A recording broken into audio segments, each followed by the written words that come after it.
तो hi guys, एगो लड़का लड़की के प्यार बा।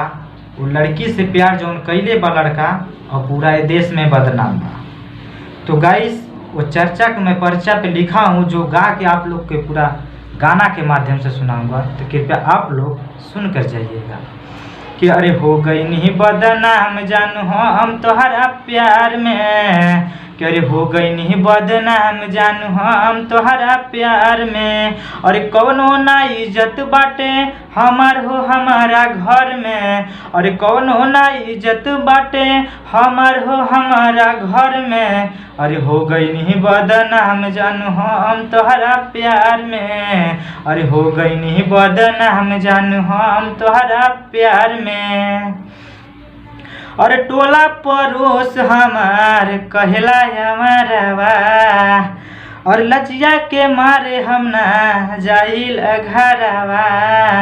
कि टोला पड़ोस हमार कहला हमारवा, लजिया के मारे हम ना जाइल घरवा।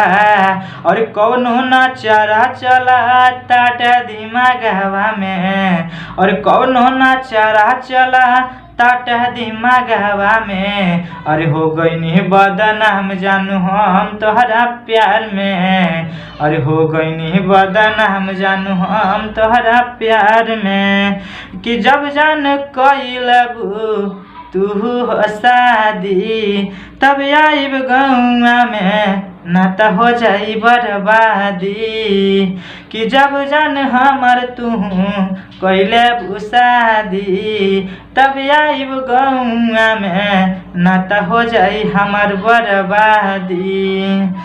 कि बचपन के प्यार चला ताटे हो थानावा में, कि बचपन के प्यार चला ताटे हो थानावा में। अरे हो गई नहीं बदनाम जानू हम तोहरा प्यार में, कि अरे हो गई नहीं बदनाम जानू हम तोहरा प्यार में।